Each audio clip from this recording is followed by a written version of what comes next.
Today I will teach you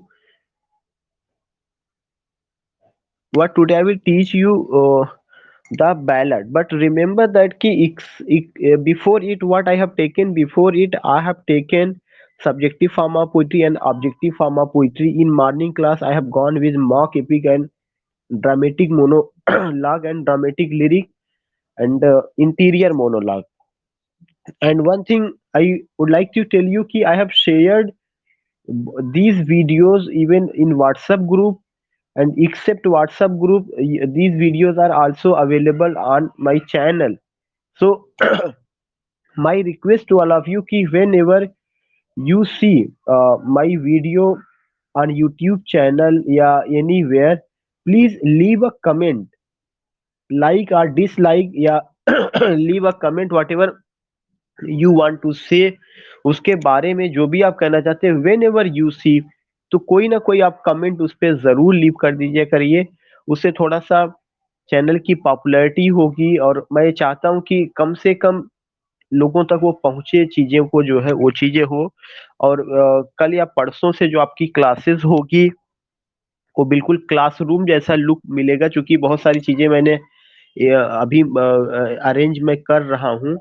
तो एक classroom जैसा look with white board and all the things you will gate, that will be a live class. I will be there, and the board will be, and all the points you will get on whiteboard, so you will also enjoy that class. But in today's class I would like to tell you what I will cover ballad. आज का जो topic है उस पर हम लोग ballot पे बात करेंगे। और हमें ये समझना है कि जो बैलेट है क्या होता है, कि इसकी एक जो सिंपल सा डिफिनेशन है कि ballad is a short story in verse. It's a short story in verse. It's a short story, short story in verse. Ballad के बारे में ये डिफिनेशन दिया गया कि कोई भी कविता जो कि जो है कोई भी कविता जो एक छोटी कहानी अपने में लिए हुए हो, तो उसके लिए क्या वर्ड यूज किया गया, बैलेट। कि ballad is a short story. जैसे एपिक के लिए कहा गया कि epic is a long narrative story, in the same way ballot is a short narrative story. तो अगर कहीं पे स्टोरी है तो नैरेट ही किया जाता है। तो जो बैलेट है, ballad is a short narrative story in verse. Verse जो कविता के रूप में लिखी गई है। दूसरा बैलेट का जो एक और पॉइंट दिया गया है या जिसे हमें समझना चाहिए, दैट्स हाईली सिग्निफिकेंट, कि जो बैलेट है, ballad arises out of folk literature. Number two point I would like to tell you कि arises it arises out of folk literature, out of folk literature. जो जो बैलेट है इसकी जो उत्पत्ति है वो कहाँ से हुई है, फोक लिटरेचर से हुई है। And what do you mean by folk literature? जैसे अगर आपको मैंने बताया था कि जो प्राइमरी एपिक है, प्राइमरी एपिक की भी कहाँ से आया था, फोक लिटरेचर से आया था। In the same way you will get कि ballad arises out of folk literature. Folk literature in the sense कि जो हमारे अपने किसी भी वतन का जो कल्चर होता है, उसका अपना जो वहाँ की स्टोरीज होती है, वहाँ के कैरेक्टर्स होते हैं, या वहाँ की मिट्टी से जन्मा हुआ जो लिटरेचर है, वहाँ की मिट्टी से जन्मा हुआ जो संस्कृति है, उसको लेकर के जब बात कही जाती है तो वही फोक कल्चर होता है, फोक आर्ट होता है। और साथ ही साथ फोक स्टोरीज होती है, कैरेक्टर्स इस तरह से होते हैं। तो फोक का मतलब होता है कि किसी भी वतन की मिट्टी से, और स्पेशली वहाँ का जो जो जो एक लोकल कल्चर है, जो वहाँ का एक आर्ट है, जो वहाँ की चीजें हैं, जब उसको लेकर के हम कोई बात करते हैं तब उसको क्या कहा जाता है, फोक लिटरेचर है। तो it arises out of folk literature. इसकी जो उत्पत्ति हुई है वो कहाँ से हुई है, फोक लिटरेचर से हुई है। सेकेंड इंपॉर्टेंट पॉइंट कि अगर कभी एक पूछा जाएगा कि जो आपका जितने भी लिटरेचर के फॉर्म रहे हैं, मतलब पोइट्री के जो फॉर्म रहे हैं, उनमें से अगर आप देखेंगे तो बैलड सबसे oldest forms in English literature रहा है। तो right on the next point, it is one of the one of the oldest forms in English, oldest forms in English।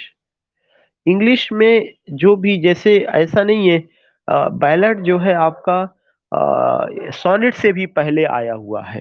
तो it is one of the oldest forms in English, एक oldest form में रहा है, और उसमें हम इसको देखते हैं।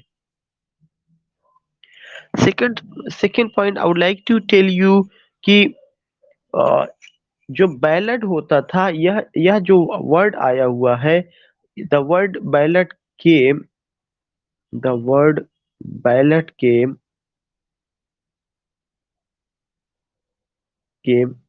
From ballare, BALLAR, from ballare. It means a dancing song, it means a dancing song. बहुत सिंपल सा आपको ध्यान में रखना है। ये क्वेश्चन इंपॉर्टेंट है कि जो वर्ड बैलड है, यह कहाँ से आया है। यह बैलाड से आया हुआ है, जिसका मतलब क्या होता है, dancing song.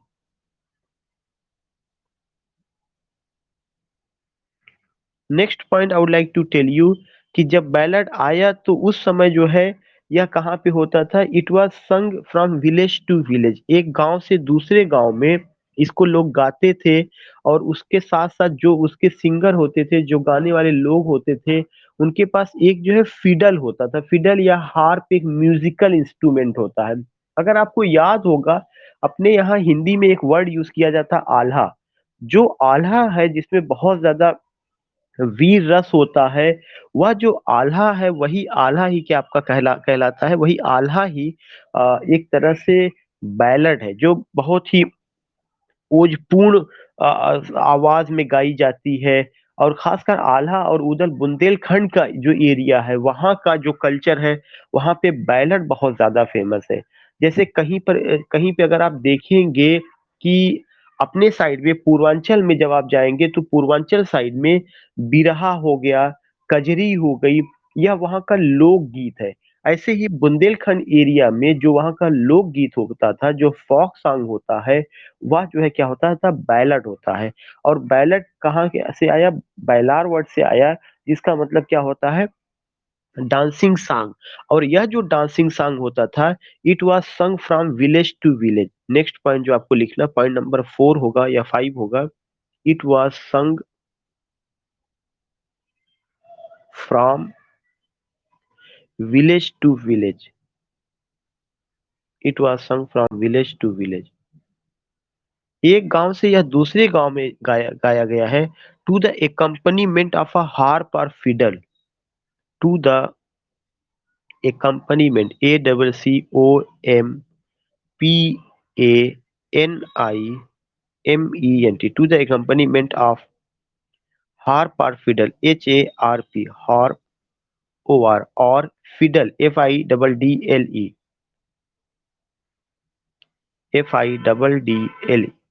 So what I want to say कि जो बैलाड होता था, उसको जब भी यह डांसिंग सॉन्ग होता था, और यह गांव में, चूंकि गांव की कल्चर, गांव की जो संस्कृति है, वहीं से इसका ओरिजिन हुआ। और जब यह गाया जाता था, तो इट वाज सung फ्रॉम विलेज टू विलेज, या विलेज टू विलेज गाया जाता था।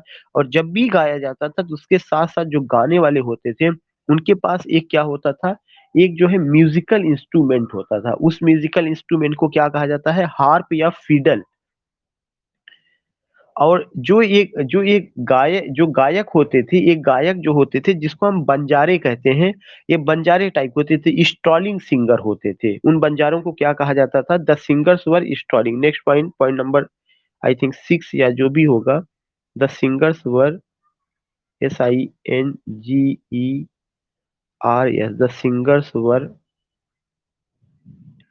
The singers were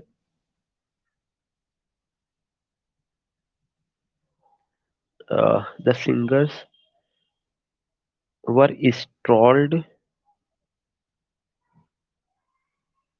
the singers were install, जो भी सिंगर्स होते थे वे इंस्टॉल करते थे। इंस्टॉल का मतलब घूम घूम कर गाना, उनका कोई अस्थाई निवास नहीं होता था। The singers were the singers were installed and you will come to know कि उनका यही जो है सिंगिंग ही उनका अर्न ऑफ लिविंग था। That was what that was there, एक तरह से कहा जा सकता है इसकी source of income. The singers were installed and it was their source of income, their source of income, it was their source of income, it was their source of income.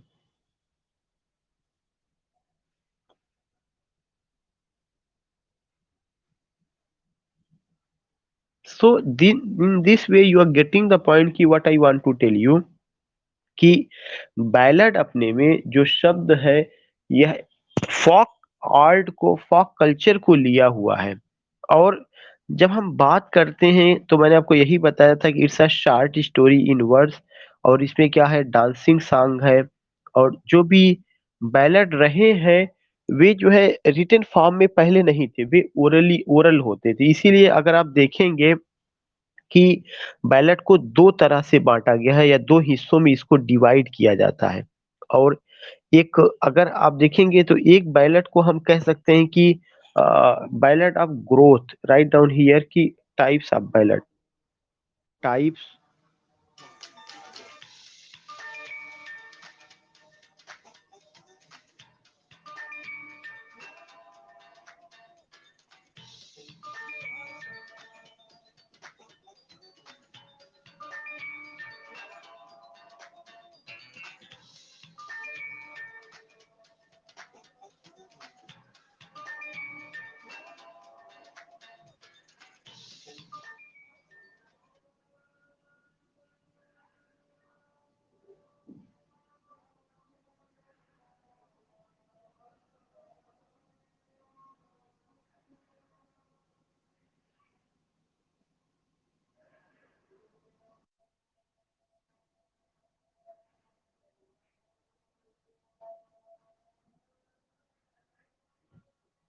Are you getting the point?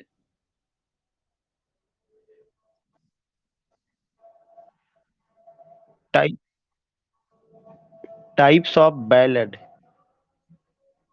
actually someone called video call, this is why I could not understand ki how to reject that call, and I was trying my best to reject it, but that call was coming again and again. So I was telling you about types of ballad.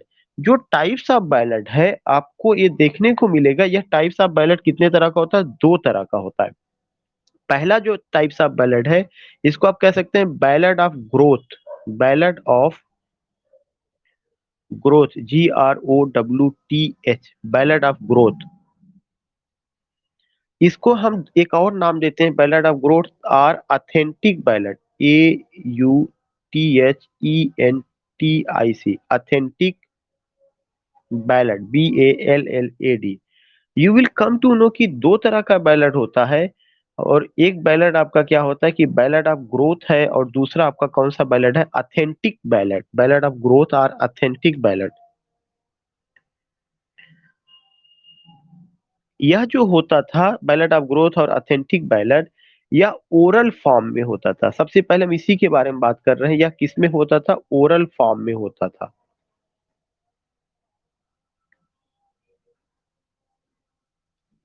और इनके जो author होते थे, author was unknown, unknown authorship, unknown authorship, ये कुछ word हैं जो आपको इससे रिलेटेड समझना। अननोन आथर, इसके लेखक का पता नहीं होता था।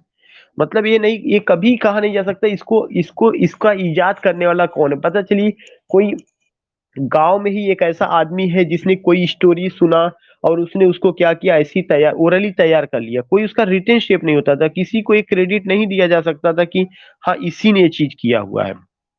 सो what I want to say कि ओरल फॉर्म, अननोन आथर, ये 2 पॉइंट आपको ध्यान में रखना, ओरल फॉर्म, अननोन ऑथर।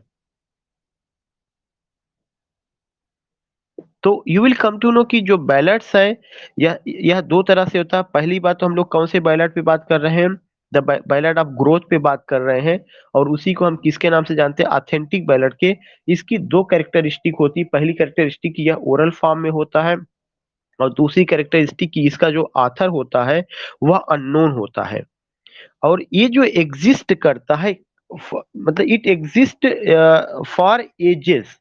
ऐसा नहीं कि ये सडन कई कई सौ सालों से पहले वो गीत लोगों की जुबान पर होती है, एक जनरेशन से दूसरी जनरेशन उसको ट्रांसमिट किया जाता है। तो हमें ध्यान में रखना है कि एक तो ओरल फॉर्म में होता है, अननोन ऑथरशिप होता है, and it it was learnt by heart, it was learnt LEARNT by heart. लोग इसको जमानी रट लेते थे। And transmitted from generation to generation, transmitted from generation to generation, और इसको एक जनरेशन से दूसरी जनरेशन में पहुंचा दिया जाता था, and transmitted from generation to generation. तो it was learnt by heart and transmitted from generation to generation. It's another point कि it was learn by heart and transmitted from generation to generation. एक generation से दूसरी generation को इसको क्या किया जाता था, पहुंचाया जाता था। तो पहुंचाने से जो मतलब यहाँ पे है, एक पॉइंट है कि how the people are, how the people were taking this type of ballad. Oral form में होता था, आथर का पता नहीं था, लोग लर्न कर लेते थे, फिर वो ये अपनी ड्यूटी समझते थे कि मुझे इसको अपने आने वाली जनरेशन को बता देना है कि वे भी इसको लर्न कर लें। इस तरह का पूरा एक सिस्टम डेवलप हो गया था, we find at all. Second important thing जो हम बताना चाहते हैं कि एक दूसरे तरह का भी बैलेट है जिसका नाम है literary ballot, LITERARY, literary ballot. और that is what that, हाँ, yeah, second is literary ballad। and you can just understand कि या तो हम इसी को कह सकते हैं or ballad of art, ballad of art. you will come to know कि why this literary ballad is important, या why it is called ballad of art। you will come to know कि यह जो literary ballad है यह कुछ नहीं है, बल्कि यह literary ballad क्या है, it's the development of the traditional form। it's the literary development of the traditional ballad, it's the literary development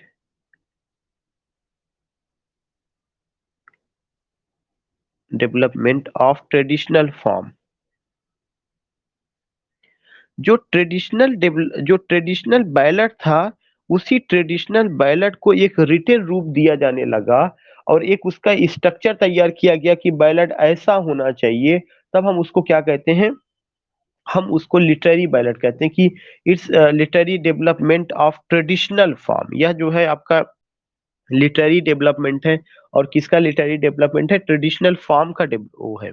so what I want to tell you, what I want to say कि we have to go with this point कि literary development, traditional ballad का literary development ही आपका क्या है, that is literary ballad या ballad of art. और यहाँ पे एक क्रिटिक है WH हडसन, W.H.हडसन। WH हडसन ने ये डिफिनीशन दिया हुआ जो अभी आपको मैंने लिखवाया है कि literary ballot is the development of traditional ballot या ट्रेडिशनल फॉर्म। वह उन्हीं का ही जो है आपका दिया हुआ चीज है, कि ये चीज है नथिंग एट ऑल। दूसरा चीज की बैलेट की कुछ खासियत है जो हमें ध्यान में रखना है। सबसे पहला चीज की बैलेट में रिफ्रेन होता है, रिफ्रेन। दिस रिफ्रेन मीन्स की repetition of a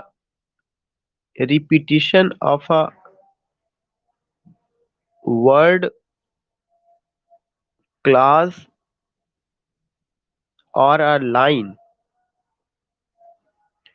more than one time.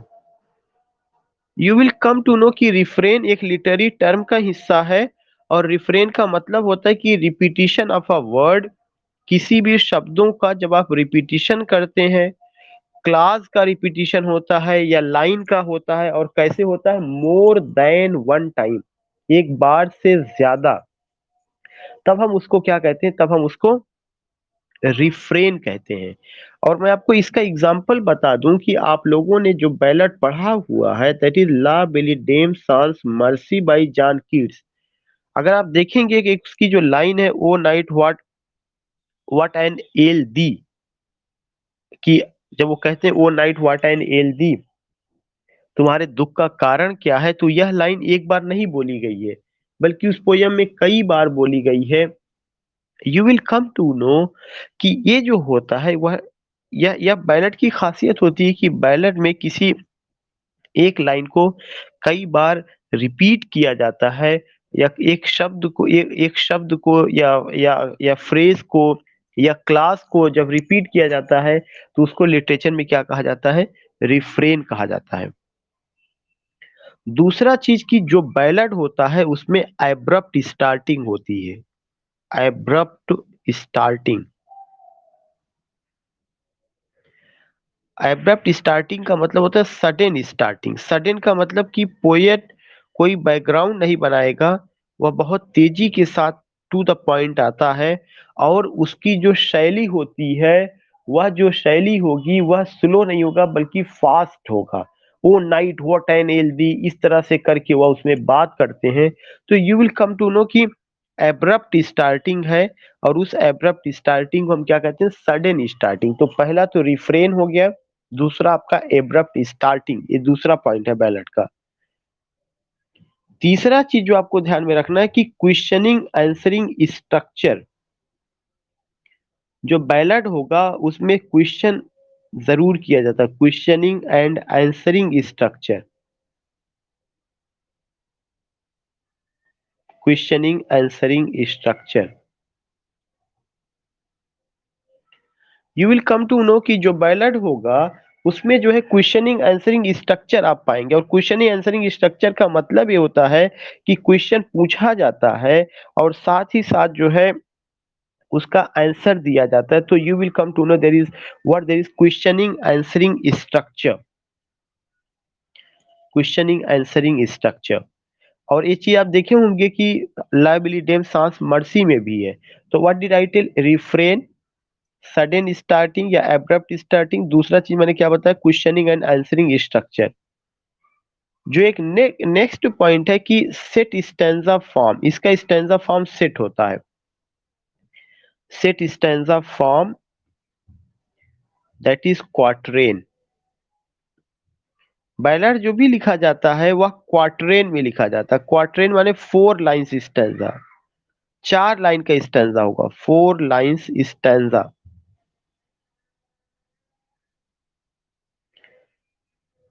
Four lines stanza.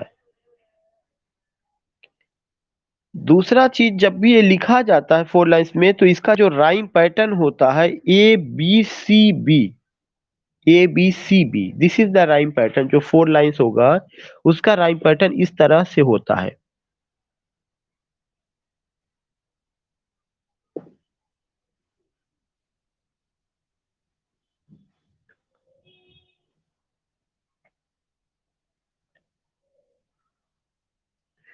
दूसरा चीज जो है इसका अपना एक बैलट मीजर होगा, ballad measure, BALLAD, ballad measure का मतलब इसका एक मीटर होता है। अभी तो मैंने आपको क्या बताया, मैंने इसकी स्टैंजा फॉर्म के बारे में बताया, अब मैं आपको मीटर के बारे में बता रहा हूँ। जो बैलट मीजर होगा, जो इसमें मीटर का यूज किया जाता है, उसमें ये होता है कि जो पहली और तीसरी लाइन होगी, फर्स्ट एंड थर्ड लाइन, उसमें 4 फीट आएगा। First and third lines, third lines have 4 feet in iambic metre, in iambic, IAMBIC, ये चीज बहुत ज्यादा आपको ध्यान में रखना है कि पहली और तीसरी लाइन में 4 फीट आएगा। 4 फीट का मतलब 8 सिलेबल होगा, और वह जो सिलेबल होगा, वह जो फीट होगा, वह किस में होगा? आयाम्बिक में होगा। और इसीलिए मैंने आपको पहले पढ़ा दिया था कि unstress is followed by stress, वरना अगर मैं ये ना बताता और यहाँ पे आयाम्बिक लिखता मैं, तो शायद आपको दिक्कत आती, परेशानी आती कि हाँ इसमें मैं क्या बताना चाहता हूँ। तो ये चीज जो है 4 फीट आयाम्बिक होता है, पहली और तीसरी लाइन। और फिर जो आप देखेंगे कि जो सेकेंड और जो फोर्थ लाइन है, उसमें 3 फीट आयाम्बिक होगा। Second and second and third lines have 3 feet iambic, या second and fourth, yeah, second and fourth, first and third I already I told, yeah, second and fourth, second and fourth। First वाले मैंने कौन सा बताया था? First and third.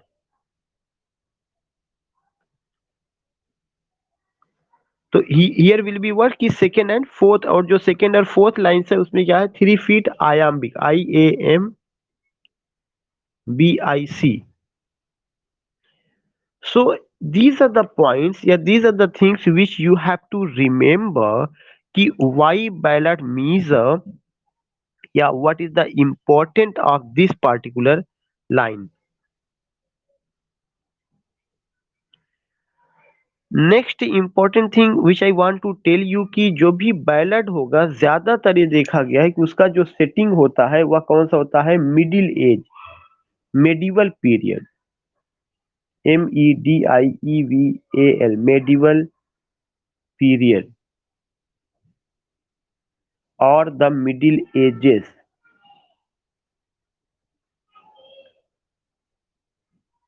जो भी poem होगा, उस पोयम में जो सेटिंग होगा, नाइट्स के बारे में, प्रिंसेस के बारे में, फेरीज के बारे में, जो मध्य युग था उस समय की जो कहानियां थी, उन सब चीजों को लेकर के बातें होती, उसको लेकर के किया गया है medieval edges.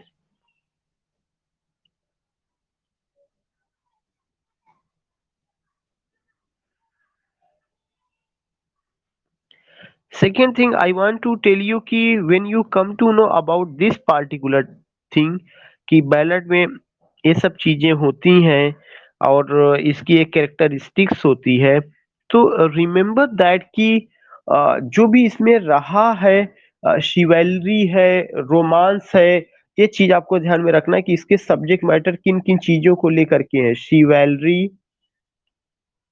Romance, love, affair, bravery. जो मिडिवल एज का जो सब्जेक्ट मैटर था, वह लगभग इन्हीं सब चीजों को लेकर के बैलेट को लिखा गया है। शिवेलरी को, रोमांस को, लव को, अफेयर को, ब्रेवरी को।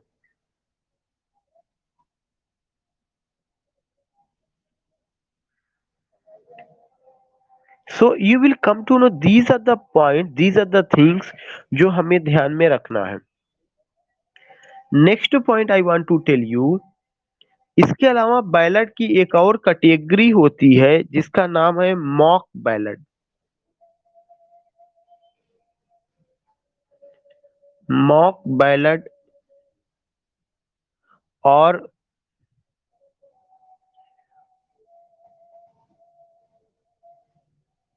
मॉक बैलेट, और ये जो मॉक बैलेट होगा, it's a form of literary ballot. It's a form of literary ballot. Traditional ballad का नहीं होगा। जैसे आपको याद है, मैंने आपको बताया था कि एपिक को कॉपी करके मॉक एपिक बनाया गया है, वैसे ही लिटरेरी बैलेट को इमिटेट करके उसका एक तरह का पैरोडी है, और वह जो पैरोडी है वह क्या है? मॉक बैलेट है। तो एक पॉइंट ये जरूर आपको ध्यान में होना चाहिए कि mock ballot it's a form of literary ballot, इसका रिलेशन ट्रेडिशनल बैलेट से नहीं है। और इसमें होता क्या है कि सीरियस थीम की जगह कॉमिक थीम ली जाती। कौन सी theme? Comic theme. Comic theme. comic theme is treated with the seriousness comic theme is treated comic theme is treated with seriousness.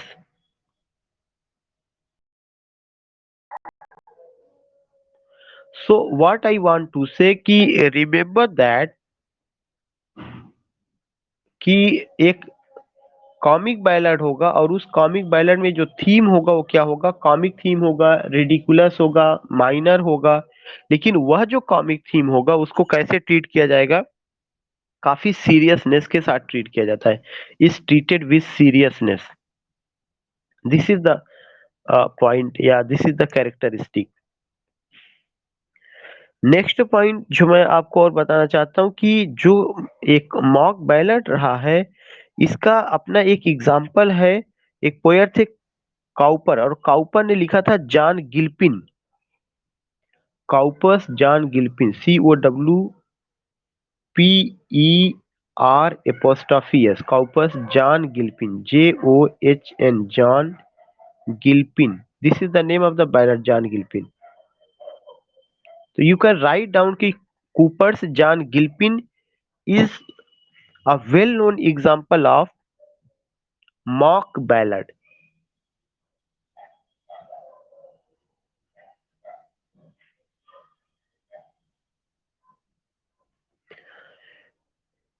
इसके अलावा एक और बैलड है जिसका नाम है broadside ballad, BROAD, broadside ballad. This broadside ballad is also important, और इसकी खासियत क्या होती थी, यह जो ब्रॉड साइड बैलड होता था यह एक ही साइड में प्रिंटेड होता था। जैसे अगर आपने कोई कॉपी लिया, आपने कोई किताब लिया, तो जब भी आप किताब खोलेंगे तो उसके दो पेज नजर आएंगे, लेकिन एक पेज पे ही जब ब्रॉड साइड बैलट जब लिखा जाता था तो एक पेज पर प्रिंट होता था और एक पेज खाली छोड़ दिया जाता था, ब्रॉड साइड बैलट। तो ब्रॉड साइड बैलट के बारे में आप लिख सकते हैं कि it was printed on one side of a single sheet, इट was printed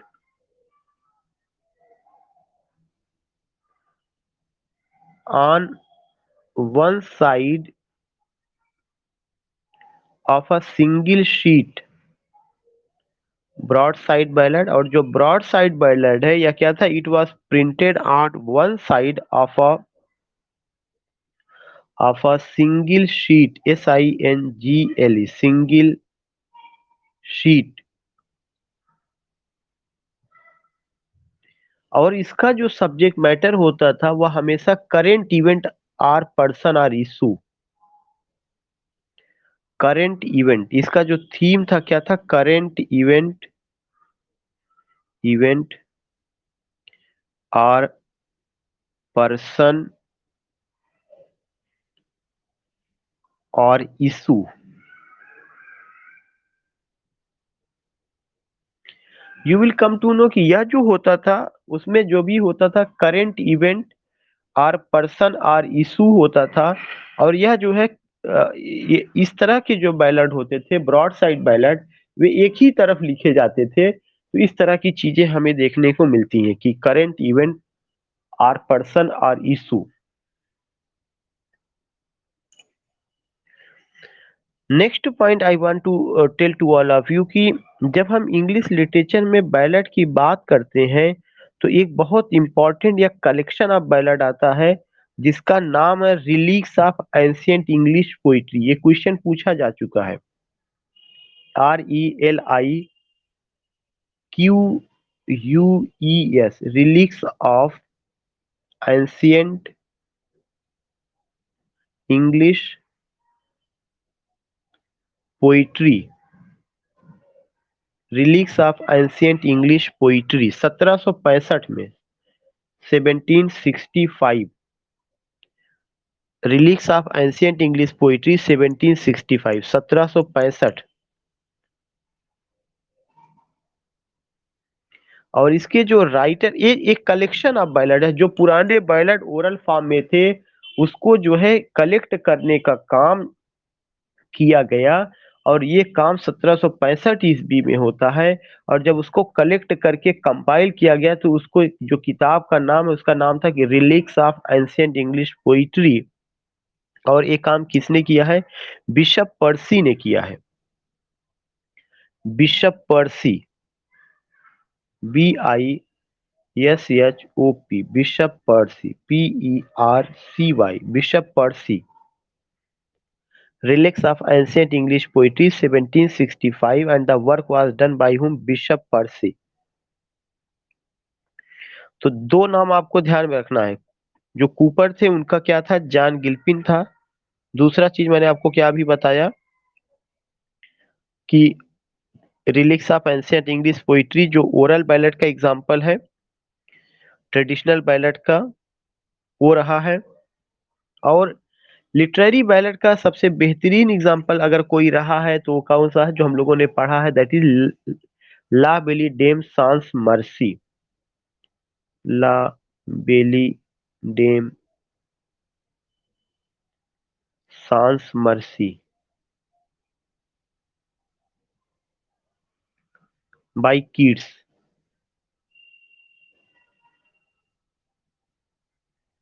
by Keats, Keats का रहा है। तो ये चीजें जो है बहुत इंपॉर्टेंट रही हैं, जो हमें समझने की कोशिश करना चाहिए कि उसमें क्या क्या चीजें रही हैं।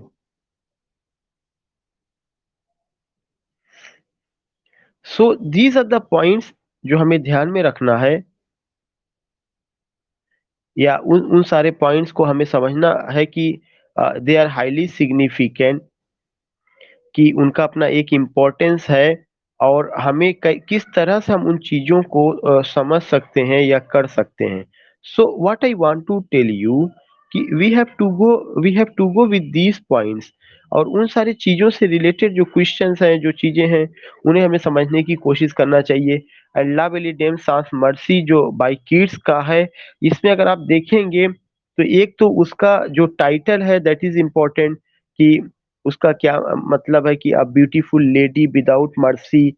और उसमें रिफ्रेन है, एब्रप्ट स्टार्टिंग है, मेडिवल सेटिंग है, नाइट और फेरी का लव अफेयर है, इम्पर्सनल ट्रीटमेंट। एक और चीज बैलेट का एक और खासियत होता है, वह कौन सा वह कौन सा खासियत है कि इम्पर्सनल ट्रीटमेंट।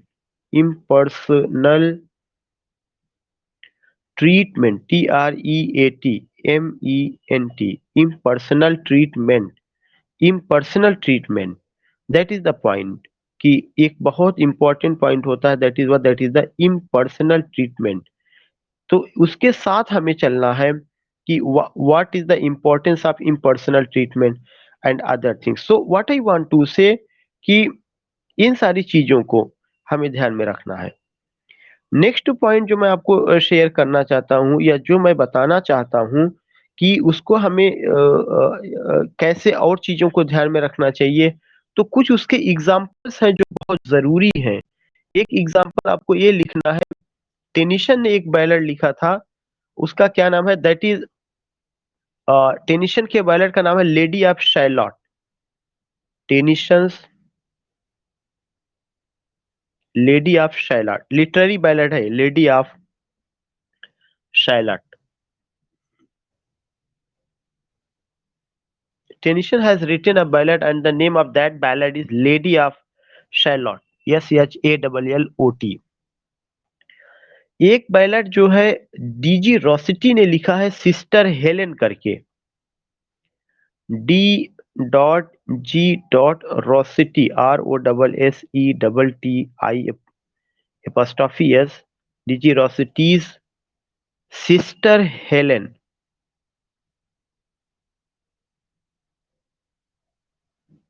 सिस्टर हेलेन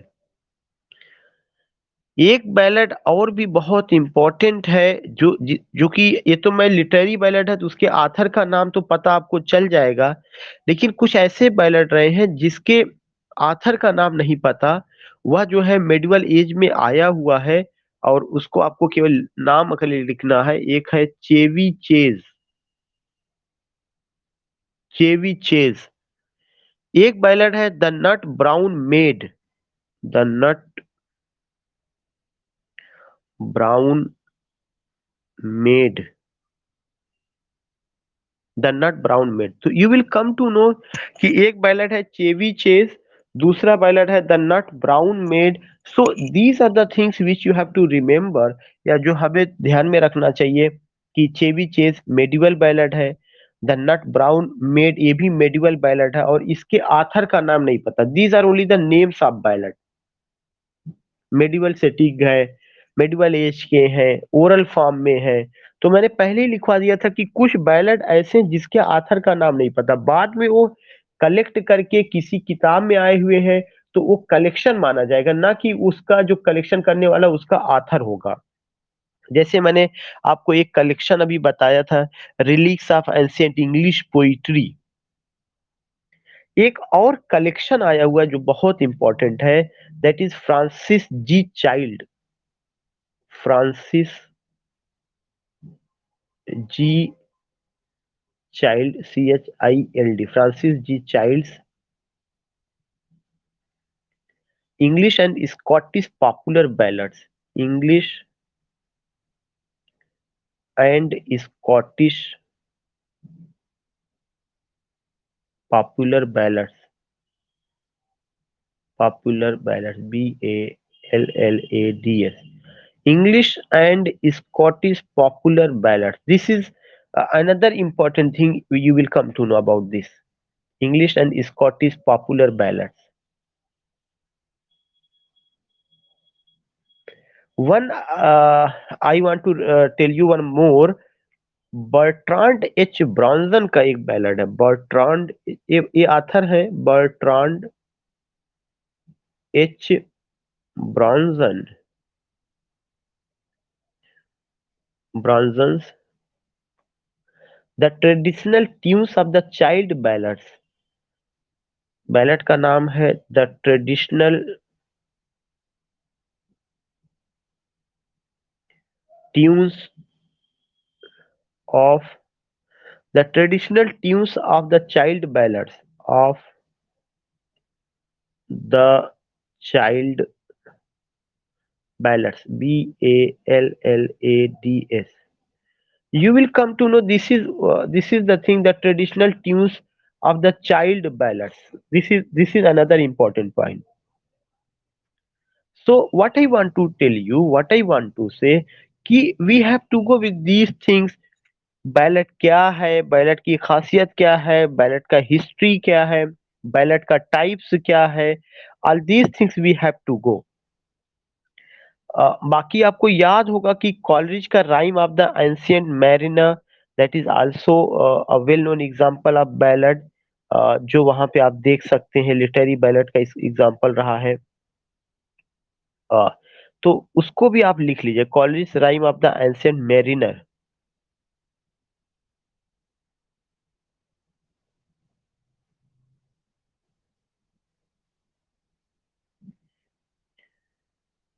और एक और जो है, जो आपको लिखना है, वॉल्टर स्कॉट, वॉल्टर स्कॉट ने भी एक लिखा हुआ था बैलेट, उसका नाम है eve of Saint John, eve of Saint John. So I told these points ki how you can understand, what you have to do, how you can go with these points. So this was the means it in today's class. I just told you about the basic characteristics of ballad, features of ballad, types of ballad, and some more example. And already I told you कि जो class मैं लूंगा बहुत बड़ी class नहीं रखूंगा, और इतना मुझे एक टॉपिक पे बात करना था जो मैंने पूरा कवर करा दिया है। अब अगर आपकी कोई क्वेरी हो या कुछ आप पूछना चाहते हो, तो now you can ask.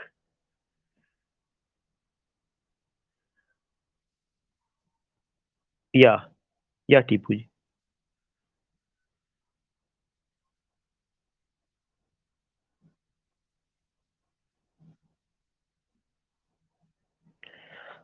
You want to, it means that you are not asking any question related to this topic, you are just asking general question.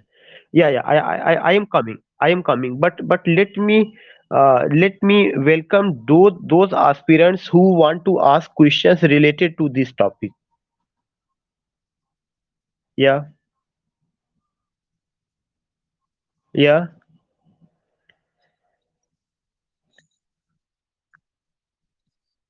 हाँ।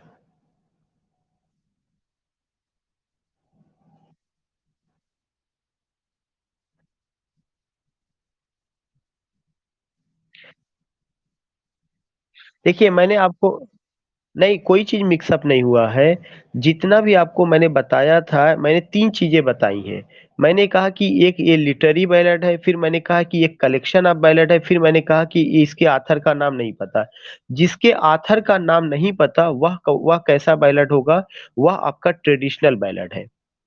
चेवी चेज़ एक मैंने आपको लिखवाया है, और चेवी चेज़ के अलावा एक मैंने आपको और लिखवाया हुआ है, द नट ब्राउन मेड, अगर आपको याद होगा। ये 2 मैंने लिख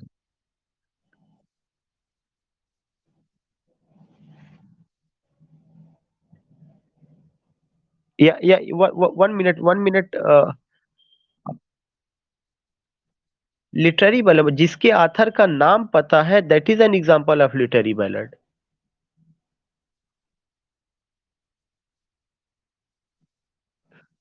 नहीं, मॉक बैलेड जब मैंने बताया तो मैंने उसका एक एग्जांपल आपको तुरंत दे दिया कि काउपर्स जॉन गिल्पिन, वो मैंने आपको एकदम अलग से समझा दिया था। बाकी जो है मैंने बताया कि टेनिसन, डीजी रॉसिटी, ला बिली डेम सांस मर्सी, इसका तीनों का मैंने नाम लिया कि ये तीनों जो है किस कैटेगरी में आएंगे, ये तीनों के तीनों लिटरेरी बैलेट की कैटेगरी में आएंगे।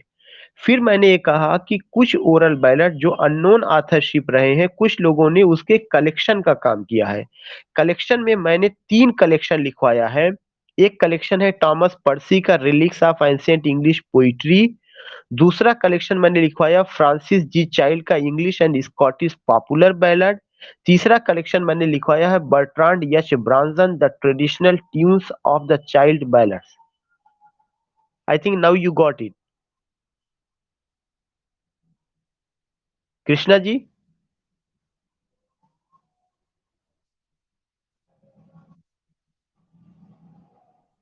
या सोनाली मैडम, या आई थिंक कि शालिनी मैडम, या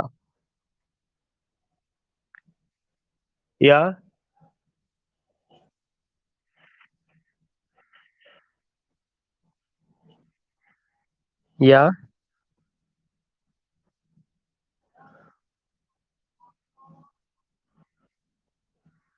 literary ballad, literary ballad. Okay. Any other question? Yeah you can leave it, you can leave it. Yeah Rajesh ji. Impersonal treatment. Yeah. Rajesh ji, one thing I want to tell you कि when we talk about impersonal treatment, it means that कि you will come to know the whatever the story you find in the ballad, that story is not related to author. If that story is even related to author, you don't find that the author is going to tell to the reader कि that it happened with me. But what he does, he takes characters to tell the whole story. So you will find that ki when even the story is related to whom, even the story is related to the life of the author, but you don't find the participation of the author directly in the ballad, in that story. But to tell that story, the author picks up a character. That character is third person, second person, whatever character he picks up. Then that particular situation, then that way of expression is called impersonal treatment. मेरा दूसरे शब्दों में मैं ये बताना चाहूँगा कि John Keats का जो बैलेड है ला बिली डेम सांस मर्सी, वह जो बैलेड है, हम लोग जब इंटर में पढ़ते थे यूपी बोर्ड में, तो इट वाज टॉट या इट वाज टोल्ड कि यह जो स्टोरी है वह जॉन कीट्स और उनकी बिलव्ड मिस फैनी ब्रांड के बीच घटित हुई है। लेकिन जब आप पूरी कहानी पढ़ते हैं तो पूरी कहानी में केवल एक नाइट नजर आता है और एक फेरी नजर आती है, जॉन कीट्स कहीं नहीं नजर आते हैं। तो सवाल ये उठता था कि क्या जानकीर्स आकर के आपको बताए थे, क्या जानकीर्स आकर के शमीम को बताए थे, क्या जानकीर्स आकर के जो टीचर हमको पढ़ाए थे उसके कान में बता के चले गए ये कहानी मुझसे संबंधित है? कैसे आपको पता चला? क्या जानकीर्स ने कहीं लिखा? पूरी पोयम आप पढ़ डालते हैं, पूरी पोयम में आपको कहीं पे नहीं पता चलता कि यहाँ जानकीर्स है। आप उस कहानी को, उस घटना को जानकीर्स से जोड़ते हैं। हो सकता है इतिहास के पन्नों में, मतलब जो लिटरेरी हिस्ट्री है उसके पेजेस में कहीं पे ये घटना मौजूद हो, कहीं पे जानकीर्स ने मेंशन किया हो। लेकिन जब आप पोयम को पोयम की तरह पढ़ते हैं और पोयम को इतिहास से नहीं जोड़ते हैं, तब आप कभी नहीं कह सकते हैं कि ये जो घटना है it is related to John Keats. आपको ये बात बताई जाती है कि there is a love affair between knight and fairy, no John Keats no Miss Fanny Brawne. तो जब आप अपनी घटना को डायरेक्ट ना प्रेजेंट करके किसी कैरेक्टर के माध्यम से प्रेजेंट करते हैं तो उसको क्या कहा जाता है? Impersonal treatment. मतलब पर्सनली आप वहां नहीं मौजूद है। I think Rajesh ji you got the point what I want to tell you. Okay, any other question from anyone? Yeah जी madam. Madam first introduce first.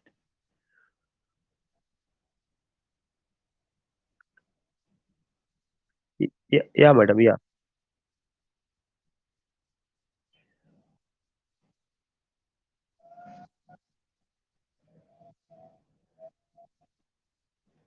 Madam madam we are not getting your voice, बहुत ज्यादा आपकी मतलब sound, I will not से कि eco हो रहा है, but you will come to know sound में जैसा लग रहा है ब्लर कर रहा है समथिंग।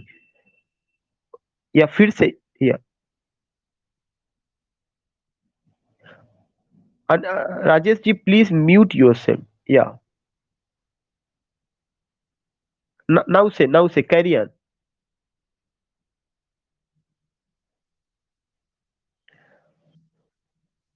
हाँ। या देखिए, जो मैंने आपको पहला बैलेट बताया था that was ballad of growth या ऑथेंटिक बैलेट। दूसरे बैलेट का नाम मैंने बताया ballad of art or literary ballad. Ballad of art or literary ballot.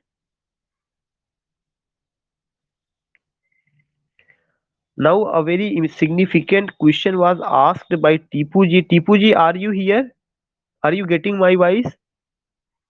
Yeah, yeah. Now I want to explain. Your question is ki how one can study, how one can go with the book Edward Albert, uh, History of English Literature, because that's very bulky and so many things. Remember that ki when you read History of English Literature, then what do you want to know? You have to go only with those writers, only with those topics which are significant from the perspective of your own examination. Just I want to say one point कि if I go if I go with the age of Chaucer, can you tell me कि जब आप उसको उठा के देखेंगे as of Chaucer, तो उसमें एज ऑफ चासर बहुत बड़ा दिया गया है। आपको कभी कभार बोरियत लगेगी कि इतना बड़ा चार्टर हम 20 पेज में 25 पेज में आना है, एक क्वेश्चन आए या ना आए, हम इसको कैसे पढ़ें। तो ये जो पॉइंट निकल करके आता है, ये पॉइंट इस पर निकल करके आता है कि एज ऑफ चौसर आपने पहले कितना पढ़ा है, आपको क्लास में कितना पढ़ाया गया है, और आपको कितना पढ़ने की जरूरत है। देयर आर 3 पॉइंट्स कि how much you have read, how much you have to read, and how the thing which you have read and the thing which you are going to read, how much it is significant from the perspective of your own examination, ये कितना ज्यादा आपके examination से जरूरी है। जैसे if you take Anglo Saxon period, जो सबसे पहला पीरियड है, तो you will come to know कि उस एंग्लो सैक्सन पीरियड से कोई क्वेश्चन नहीं पूछा जाता पीजीटी टीजीटी में, लेकिन फिर भी एक क्वेश्चन पूछा जाता है। अब आप कहेंगे सर आप दो तरह की बातें कर रहे हैं, एक तो कह रहे हैं कि कोई क्वेश्चन नहीं पूछा जाता, फिर आप कह रहे हैं कि एक क्वेश्चन पूछा जाता है। एक क्वेश्चन जो वहां से पूछा जाता है कि इंग्लिश लिटरेचर का पहला एपिक जो बियोल्फ है या किस एज में आया है, वह जो क्वेश्चन बनेगा वह क्या बनेगा, वह एंग्लो सैक्सन पीरियड में आया। अब आप कहेंगे सर कि वहां से क्यों पूछा जाता है? इसलिए पूछा जाता है कि जो बियोल्फ है वह एपिक है, और एपिक अभी मैंने आपको पढ़ाया था, एपिक किसका हिस्सा बनता है? फॉर्म्स ऑफ पोइट्री का हिस्सा बनता है। तो जो चीजें, जो टॉपिक आप पढ़ते हैं, जो चीजें आप पढ़ते हैं, आप ये देखिए कि इसका को रिलेशन हिस्ट्री से कैसे है। जैसे मैंने अगर उठाने की कोशिश की कि आपने एंग्लो सैक्सन पढ़ा, तो एंग्लो सैक्सन में दो क्वेश्चन पूछा जाता है कि एक तो एंग्लो सैक्सन एज का लीडिंग पोएट कौन था? साइन वुल्फ था। दूसरा क्वेश्चन ये पूछा जाता है उस समय का जो एपिक आया हुआ है, वह एपिक जो है, पहला अंग्रेजी का एपिक था, वह कैसा एपिक है? इसका मतलब अब आप फॉर्म की बात कर रहे हैं। लेकिन एज से क्या पूछा गया? एज से केवल यही पूछा गया कि यह किस एज में आया था, एंग्लो सैक्सन। तो जब आप एंग्लो सैक्सन करेंगे तो आपको वहां से दो ही चीज जानना जरूरी है कि एंग्लो कौन है, सैक्सन कौन है, एंग्लो और सैक्सन की डेट क्या है, और उस समय जो बियोल्फ आया हुआ है वह क्या है, प्राइमरी एपिक है, सेकेंडरी एपिक है, या क्या है? इतनी चीजें आपको जानना जरूरी है। और उसके आगे की जो बातें हैं वो तब स्टडी की जा सकती है व्हेन यू हैव टाइम। मैं नहीं कहता कि उसमें जो बातें बताई गई सिग्निफिकेंट नहीं है, that's very significant, that's very important, specially those who are preparing for UGC NET. लेकिन वो पॉइंट तब समझ में आपको क्लियर होगा और उसकी जरूरत पड़ती है when you are in leisure, when you have enough time, then you can just study, thorough study आप कर सकते हैं। ठीक इसी तरह से जब आप आगे बढ़ते हैं तो जो नेक्स्ट पीरियड आता है that is Anglo Norman period. अब आप ये देखने की कोशिश करिए कि एंग्लो नॉर्मन में जो मैंने आपको पढ़ाया था, क्या क्वेश्चन मैंने बताया था। एंग्लो नॉर्मन 1066 से लेकर के 1350 तक का डेट है, और उस डेट में मैंने तीन बातें बताई थी कि यहाँ ड्रामा से रिलेटेड क्वेश्चन पूछा जाता है। Miracle play, mystery play, morality play और interlude. What type of questions are asked? Miracle, mystery, morality और इंटरल्यूड। तो ये जो ड्रामा का शुरुआत हुआ है, यह ड्रामा का शुरुआत मिरेकल, मिस्ट्री, मोरालिटी, ये एंग्लो नॉर्मन के ही टाइम में आता है। फिर जब आप और आगे बढ़ते हैं तो आपका क्या आता है? Age of Chaucer. अब आप कहेंगे सर एंग्लो और नॉर्मन में हमें और क्या देखना है? आपको कुछ नहीं देखना है, उसकी डेट कि 1066 से 1350। 1066 क्यों इंपॉर्टेंट है? नॉर्मन वार के लिए इंपॉर्टेंट है। 1350 में क्या हुआ था? चौसर का अपना जो भी रहा हो आना है, या एक डेट है, उसको लेकर के हम बात करते हैं। फिर उसके बाद आपको ये चीज वहां पे समझने की जरूरत है उस समय का सिचुएशन क्या था, क्योंकि वह मिडिल एज का, वो द मिडिल एजेस की शुरुआत हो जाती है। द मिडिल एजेस का हिस्सा Anglo Norman period, age of Chaucer, dark middle age, ये तीन हिस्सा द मिडिल एजेस के होते हैं। उसके बाद आप आगे बढ़ते हैं, फिर आपको पता है कि एज ऑफ चौसर है। Then you come to know कि जो एज ऑफ चौसर है, चौसर से रिलेटेड क्वेश्चंस बहुत सारे नहीं, पूरी चौसर की स्टडी नहीं करना है, लेकिन चौसर से रिलेटेड क्वेश्चंस ये जरूर पूछा जाता है कि हीरोइक कपलेट को सबसे पहले किसने इंट्रोड्यूस किया? तो आपको तुरंत याद आएगा चौसर ने इंट्रोड्यूस किया। किसमें इंट्रोड्यूस किया? लीजेंड ऑफ गुड वोमेन में। तो वहां पे आपको तुरंत कोरिलेट करना पड़ेगा कि चासर का एज क्या था, चासर ने और क्या काम किया, थोड़ी बहुत जानकारी चासर को लेनी पड़ेगी। इसके अलावा आपको ये भी पता है कि चासरियन स्टैंजा एक था जो 7 लाइन्स स्टैंजा था। तो अगर आप चासरियन स्टैंजा की बात कर रहे हैं, अगर आप जो है हीरोइक कपलेट की बात कर रहे हैं, तो क्या बगैर एज ऑफ चासर को कवर किए हुए ये चीज पूरी हो सकती है? थोड़ी सी जानकारी तो हमें होगा कि चासर को फादर ऑफ इंग्लिश पोइट्री किसने कहा, किस एज से बिलोंग करते हैं, उन्होंने और क्या क्या लिखा हुआ है। हम उतनी ही बातें आपको एक्सपेक्ट कर रहे हैं, उतना ही चीजें आपको कहाँ से पढ़ना है? एडवर्ड एल्बर्ट से पढ़ना है। वरना एडवर्ड एल्बर्ट 700 पेज का है, मैं नहीं कहता सारी चीजें कवर हो सकती है, या सारी चीजें आप जा सकते हैं। तो इस पैटर्न को you have to adopt, you have to go with this pattern, या यही पैटर्न आपको हर जगह अडॉप्ट करना है। उसी समय अगर आप जॉन वाइक्लिफ की बात करते हैं, या उसी समय अगर आप जो मूवमेंट की बात करते हैं, लोलार्ड मूवमेंट की बात करते हैं, उसी समय अगर आप जो है ब्लैक डेथ की बात करते हैं, जो सिग्निफिकेंट पॉइंट है, जो यूजी लेवल पीजी लेवल पे जब आप चासर थोड़ा बहुत पढ़े होंगे तो वो सारी चीजें माइंड में होंगी। कैंटरबरी टेल्स के बारे में आपको थोड़ा बहुत बात करना, all these things you have to take. यही पैटर्न आपको पूरा कहाँ तक, पोस्ट मॉडर्न एज तक एडॉप्ट करना है। और जो इमराल गाइड टू इंग्लिश लिटरेचर लिखा गया था मेरे द्वारा, उसके शुरू के 5 पेज में ही मैंने पूरा हिस्ट्री ऑफ इंग्लिश लिटरेचर बता दिया था समझने भर के लिए। बाद में मैंने जो है एक और पोर्शन दिया था, करीब 50 से 60 पेज में ही मैंने पूरा बता दिया था कि हाँ जो है a brief study of history of English literature करके, वो इमरान गाइड में वहां पे वो भी पूरी बातें बताई गई थी। तो मेरा अपना ये कहना होगा कि पहले अगर आप इमरान गाइड से वो सारे इंपॉर्टेंट पॉइंट जो बात की जा रही है अगर आप वो नोट कर ले, और तब जाकर के अगर आप एडवर्ड एल्बर्ट उठाएंगे तो आपको ज्यादा फायदा होगा। क्योंकि एक नजर में आपको पूरी चीजें 50 पेज में मिल जाएंगी, फिर वहां से आपको समझने में आसानी होगी। हम्म। आई थिंक कि अगर कोई क्वेरी हो तो मैं वो करूं, अदरवाइज मुझे भी मीटिंग में जाना है, जरूरी मीटिंग है, तो मैं अपना जो है बाइंड अप करूं सेशन को। It will come soon, we are working, अभी काम चल रहा है, लेकिन आप मान चलिए कि 15 दिसंबर से पहले कोई उम्मीद नहीं है। हाँ। Dancing ji, you are here, dancing ji, are you getting my voice? Dancing, yeah have you any problem?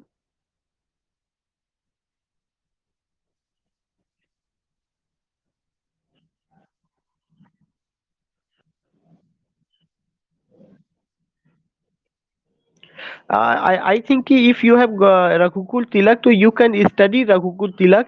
But whenever you ask me, always I suggest कि जो हिस्ट्री ऑफ इंग्लिश लिटरेचर है वह किसी बेहतरीन राइटर का पढ़ना चाहिए, और उसके लिए मैं हमेशा एडवर्ड एल्बर्ट का नाम देता हूँ, वो सफिशियंट है। लेकिन आप पहले रघुकुल तिलक पढ़ लीजिए, फिर रघुकुल तिलक के बाद आप एडवर्ड एल्बर्ट जरूर पढ़िए।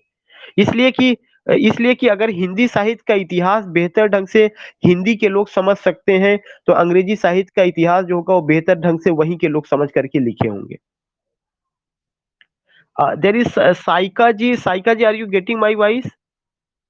साइका जी, या रकीम खान जी, जी बोलिए।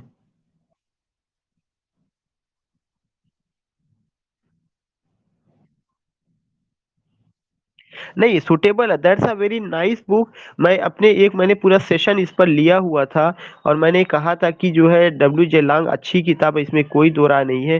लेकिन उसकी एक कमी ये भी है कि डब्ल्यू जे लांग में मॉडर्न एज के बारे में बात नहीं की गई है, विक्टोरियन एज के बारे में तक ही बात की गई है। बहुत सारे क्वेश्चंस ऐसे हैं जो मॉडर्न एज से उठाते हैं, और उसको अगर किसी ने कवर किया है, तो वो एडवर्ड एल्बर्ट ने सिंपल लैंग्वेज में कवर किया है। You have to purchase, always I will say. आप मान चलिए कम से कम अभी मेरी बात, मैंने बताया कि 15 दिसंबर के पहले नहीं, दिसंबर भी हो सकता है। क्योंकि बहुत सारा उसका पूरा पैटर्न चेंज किया गया है, बहुत सारी चीजें उसमें जोड़ी गई हैं। करीब 10-12 सेट ग्रामर के टेस्ट सीरीज जोड़ा जा रहा है। ऑब्जेक्टिव बहुत सारे उसमें क्वेश्चंस जो है जोड़े जा रहे हैं, और बहुत सारे लिटरेरी टर्म्स को बढ़ाया जा रहा है। तो थोड़ा सा चूंकि इतना सारा मेरे पास काम रहता है कि मैं जो है एनी हाउ मैं समझ लीजिए आपको पढ़ा पा रहा हूँ। अदरवाइज मुझे इस टाइम भी बहुत इंपॉर्टेंट मीटिंग में जाना है, और कल भी मैं रात में था जो है, तो कई कई काफी देर हो जाए, मैं बहुत काम कर नहीं पा रहा हूँ उस हिसाब से। तो चूंकि बहुत सारे कॉलेज के काम है, और जी जी, और किसी को कोई क्वेरी?